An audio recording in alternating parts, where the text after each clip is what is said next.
ಬೇಕಾಗೇ ಇಲ್ಲ. 18 ಅಂದಾಗ ಕರೆಕ್ಟ್ ಆಗಿ ಪ್ಲಾನ್ ಮಾಡಿದ್ರು, ಅನ್ಕೊಂಡಂಗೆನೆ ಹೋಗಿದೆ. ಇಲ್ಲಿ 20-25ರ ಫೈನಲ್ಸ್ಗೆ ಕಡ IPL ನಲ್ಲಿ RCB 8 ವಿಕೆಟ್ಗಳ ಭಾರಿ ಜಯ. ಇಲ್ಲಿ ನ್ಯೂ ಚಂಡೀಗಢ ಮಟ್ಟ ಹಾಕಾಯ್ತು. ಈಗ ಫೈನಲ್ಸ್ ಹೋಗ್ತಾರೆ. ಅಹಮದಾಬಾದ್ ಕಾಯ್ತಾ ಇತ್ತು, ಅಹಮದಾಬಾದ್ ಕಾಲಿಂಗ್. ಸೊ ಹಾಗಾಗಿ ಫೈನಲ್ಸ್ ನ ಮೊದಲನೇ ತಂಡ ಯಾವುದು ಅಂದ್ರೆ RCB. ಇಷ್ಟು ವರ್ಷದ ಕನಸು ಇವಾಗ ನನಸಾಗುವಂತ ಸಾಧ್ಯತೆಗಳು ಕಾಣಿಸ್ತಾ ಇದೆ. ಹೊಡೆದಂತ ಏಟ್ಗಳು, ಮಾಡಿದಂತ ಸ್ಪೆಲ್ಗಳು ಮರೆಯಕ್ ಸಾಧ್ಯನೇ ಇಲ್ಲ. ಇದು totally one sided game, near perfect game ಏನೇ RCBಗೆ. ಆ ತರನೇ ಆಡಿದ್ದಾರೆ. ಟಾಸ್ ಇಂದ ಎಂಡ್ ತನಕನೂ RCB ಕಡೆನೆ ಹೋಗಿದೆ. ಬೇಜಾರು ಮಾಡ್ಕೋಬೇಕಾಗಿಲ್ಲ. ಇಲ್ಲಿ PBKS ಮತ್ತೆ ರಿವಿಸಿಟ್ ಮಾಡ್ತಾರೆ, ಡ್ರಾಯಿಂಗ್ ಬೋರ್ಡ್ ಹೋಗಿ ವಾಪಸ್ ಬರ್ತಾರೆ. ಇನ್ನೊಂದು ಗೇಮ್ ಆಡ್ಬೋದು ಅವರು, ಕ್ವಾಲಿಫೈರ್ 2 ಅಂತ ಏನ್ ಕರಿತೀವಿ ಅದನ್ನ.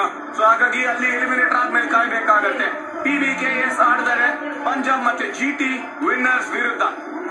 ಹಾಗಾಗಿ ಅಹಮದಾಬಾದ್ ಸಜ್ಜಾಗಿ